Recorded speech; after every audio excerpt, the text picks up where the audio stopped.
தமிழ்நாடு மாணவர் காங்கிரஸ் அமைப்பு சார்பாக தொடர்ந்து 10 ஆண்டுகளாக மோடி அரசாங்கம் மக்களுக்காக சொன்ன எந்த வாக்குறுதியும் நிறைவேற்றாத காரணத்தினால், அதுவும் முக்கியமாக ஆண்டிற்கு 2 கோடி இளைஞர்களுக்கு வேலை கொடுப்போம் என்ற ஒரு முக்கிய உத்தரவாதத்தை மோடி அவர்கள் சொன்னார்கள்.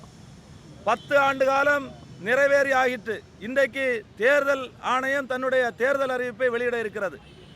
ஆகவே இந்த காலகட்டத்தில் தமிழக மாணவர் அமைப்பு மிகச்சிறப்பான முறையில் இங்கே ஒரு போராட்டத்தை நடத்தி கொண்டிருக்கிறது.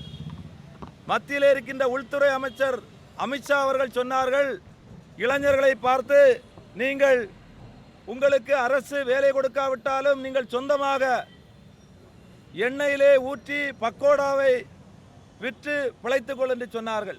அப்படிப்பட்ட ஒரு மோடி அரசாங்கத்தை கண்டிக்கின்ற விதத்தில் இன்றைக்கு போராட்டம் நடக்கிறது. தொடர்ந்து 10 ஆண்டுகளாக பல்வேறு வாக்குறுதியை மோடி சொன்னார்கள்.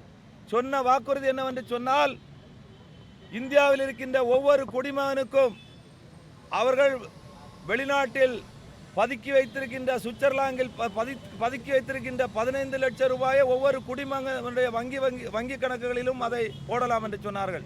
ஆனால் ஒரு பைசா கூட இதுவரை எந்த குடிமகனுடைய வங்கி கணக்கிலும் அது வரவு வைக்கப்படவில்லை.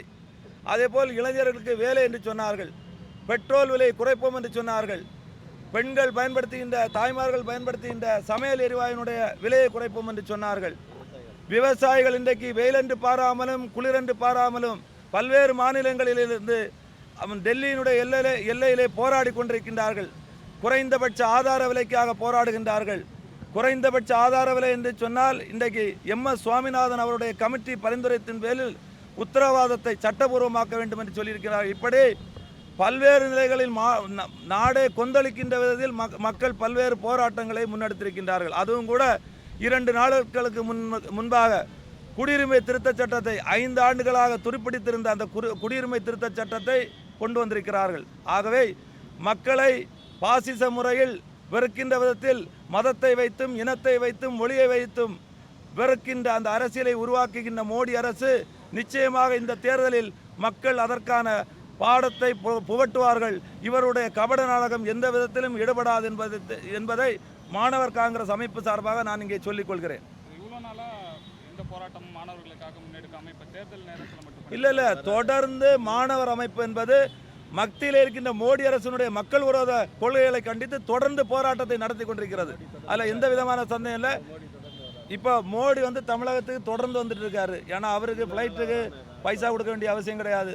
நேராக வராரு, தமிழகத்தில் உள்ள மக்களை பார்த்து இப்போ வாக்குகளை கேட்குறாரு. ஆனால் தமிழக மக்களை பொறுத்தவரையில் இது ஒரு சமத்துவம் கண்ட பூமி. நிச்சயமாக தமிழக மக்கள் ஏமாற மாட்டார்கள். நிச்சயமாக தமிழகத்தில் எந்த பகுதியிலும் தாமரை மலராது.